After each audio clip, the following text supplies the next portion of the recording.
인권이라는 것은 보십시오. 인간의 본연적인 권리인데 여기에는 세 가지 개성을 가지고 있습니다. 하나하나의 인권은 이 세 가지 개성을 가지고 있습니다. 하나는 보편타당성 있는 겁니다. 누구나 이 세상에 나면은 누구나 다 가질 권한이 인권입니다. 그리고 둘째는 그 어느 누구도 가지고 갈 수 없습니다. 불과 양도할 수 없습니다. 그 둘째고, 셋째가 제일 중요한 건데, 셋째는 모든 사람의 공동 소유입니다. 그래서 지구의 어떤 쪽에서 인권이 유린되면 그거는 걔들이 이 문제가 아니고 인류의 모든 사람의 문제입니다. 그래서 인권 때문에 미국이 외국에 나가서 무슨 외국의 내정 간섭하는 데 대해서 저도 많이 비판도 하고 그러는데, 사실은 인권적인 그 입장에서, 그 철학의 입장에서 보면은 다른 나라에 일어나는 인권을 유린하는 것을 그 나라의 문제로 맡겨두서는 안 된다. 이런 것이 인권의 개성. 이 세 가지 개성을 우리가 생각하면서 보면은 인권이라는 것은 자유나 평등이나 이런 게 하나가 있는 게 아니고, 제가 볼 때는 6가지가 있습니다. 인권에서 제일 핵심적인 인권이 생존권입니다. 그건 세계가 누구든지 다 산 사람은 그걸 인정합니다. 살고 있는 사람, 생존권만큼 더 중요한 인권은 없습니다. 자유가 중요하다, 평등이 중요하다, 그 전부 거짓말입니다. 생존이 제일 중요합니다. 생존하기 위해서는 다른 인권을 어느 정도 희생을 해도 괜찮습니다. 살기 위해서. 그래서 이제 생존하기 위해서는 생존에 필요한 수단 방법이 있어야지요. 그건 우리가 가지고 있는 인권 영역에 들어갑니다. 의식주 혹은 식이주라고 하는, 먹어야지요, 입어야지요, 지붕이 있는 집에 살아야지요. 이거는 어느 나라고 간에 어느 이념이든지 간에 생존권에 해당하기 때문에 이걸 양보해서는 안 됩니다. 그래서 그걸 추구한데 하기 위해서 이런저런 일을 하면은 그걸 비판을 해도 설득력이 없어집니다. 그리고 의식주가 있어야죠. 그 다음에 안보가 있어야 됩니다. 동네에 다른 사람이 쳐들어와서 식량을 훔쳐간다든가 약탈해 간다든가 이런 걸 못하게 해야 될 거 아닙니까? 그 체제의 질서가 유지돼야 됩니다. 그래서 이제 그런 걸 하기 위해서는 안보가 필요하고 평화가 필요하고 다 그렇지요. 그걸 위해서 그 사람들이 의식주, 시기주를 좀 소홀하게 하는 것은 우리가 이해를 할 수가 있습니다. 더 중요한 걸 위해서 덜 중요한 것을 우리가 희생한다는 것은 우리가 이해를 해야 됩니다. 그래서 그게 이제 생존권에는 의식주와 사회 안전, 이것이 절대 필요하죠. 거기서 요새는 생존하기 위해서 병에 안 걸려야 되고, 병에 걸리면은 치료를 받아야 됩니다. 이건 인권에 해당합니다. 전염병은 안 걸려야 되고, 걸려도 치료를 받는 것은 인권의 문제입니다. 이건 돈 가지고 해결하려고 하면 절대 안 됩니다. 체제가 해결할 수도 없고 인권의 문제입니다. 그래서 인권이라는 것은 이런 광범위한 의미에서 생존권을 제일 중요하게 해야 되는 것이 우리가 추구해야 되는 인권입니다. 자, 그러면 생존권을 그렇게 합시다. 우리 생존권을 위해서 하기 위해서 뭐 여러 가지 해야 되죠. 그런데 생존권이 우리 살고 나면은 사람 둘째로 우리가 중요한 인권은 더불어 사는 권리입니다.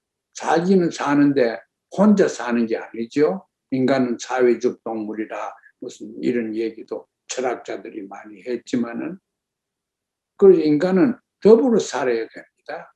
가족이 있어야 되고 친구가 있어야 되고 고향이 있어야 되고 동창이 있어야 되고 이런 게 다 있는 게 좋습니다. 동향이 있어야 되고 조국이 있어야 되고 그 더불어 살아야 됩니다.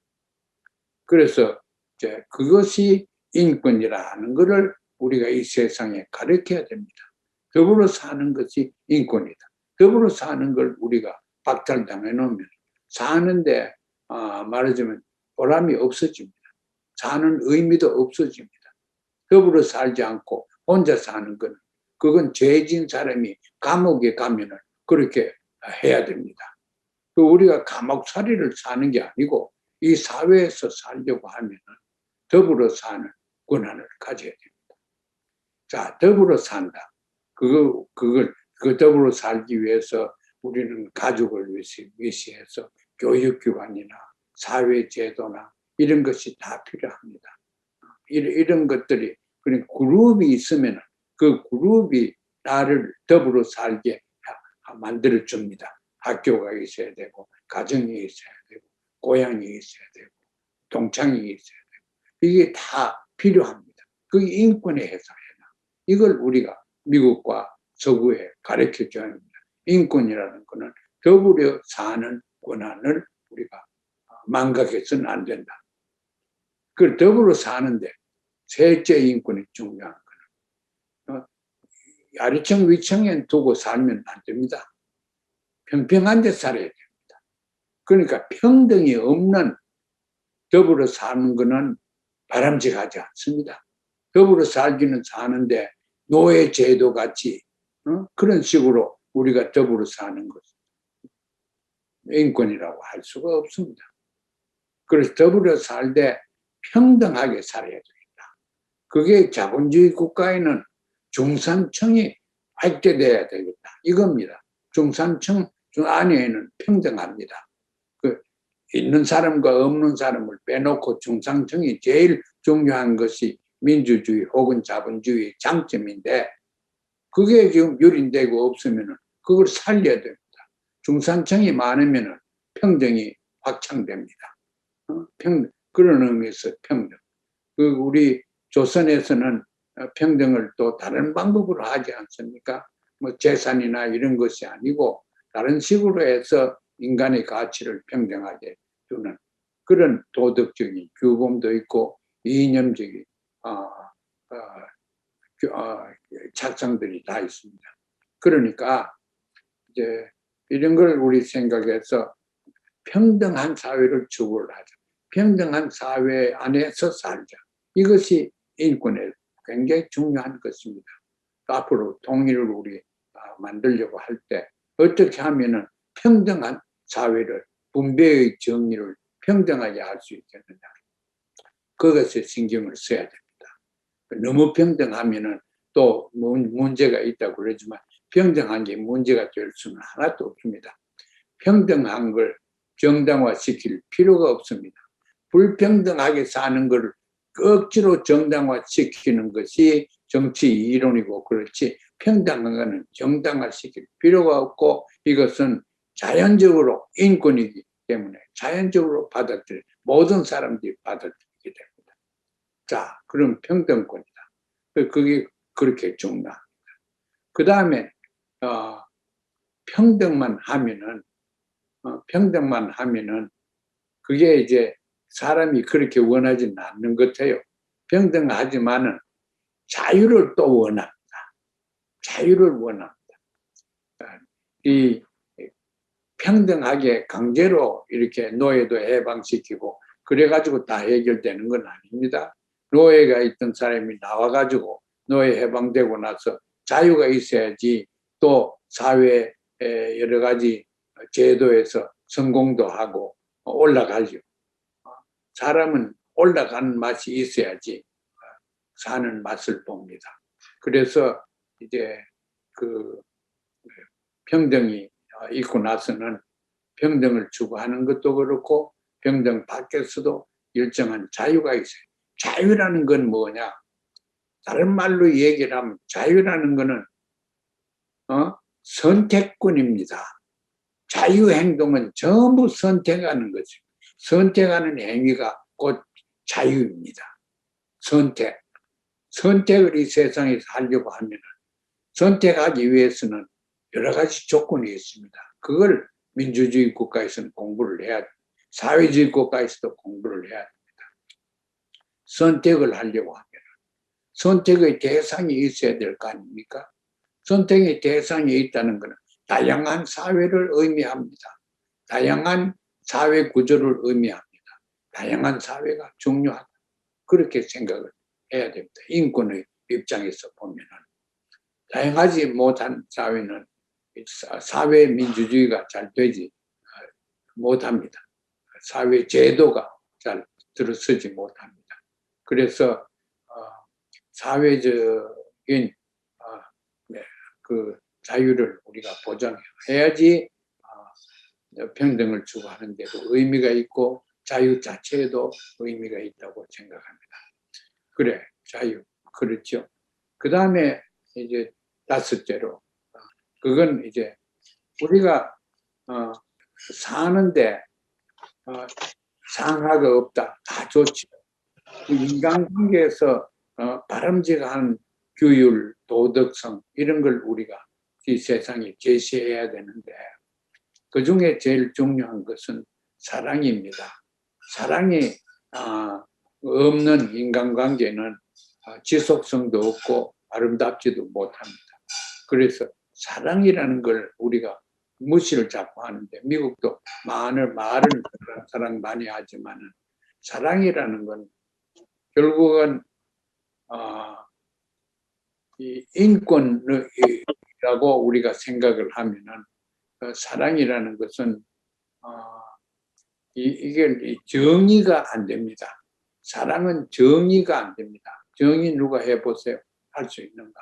사랑은 느끼는 거지 구두나 혹은 머리로서 정의하는 것이 사랑이 아닙니다. 그 사랑을 추구할 수 있는 권한이 있고 또 사랑에 의해서 맺혀진 가족이나 이런 건 가족의 신성성을 우리가 주장해야 됩니다. 그 사랑권이 있다는 것. 이걸 사랑해야 되는 거예요. 그 가족끼리 같이 살아야 되고요. 사랑한 사람들은 그 이상 가족을 내놓고 나서 이상 가족을 정당화시킬 방법이 없습니다.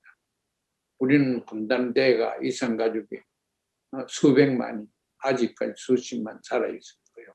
이건 정당화시킬 수가 없습니다. 사랑권을 유린당했습니다. 가족끼리 같이 살 수 없다는 것. 사랑권이 중요하다는 것은 세계 어디 가서 가족이 있는 제도에 가서 설득력이 있게 됩니다. 우리는 이와 같은 권한을 그러니까 몇 가지 얘기했죠. 첫째 생존권, 둘째 더불어 사는 거, 더불어 살기 위해 평등한 거, 자유한 거 이런 거 했죠. 사랑. 그 다음에 있는 것이 이건 서구에서는 잘 인정 안 합니다. 주권이 있어야 됩니다.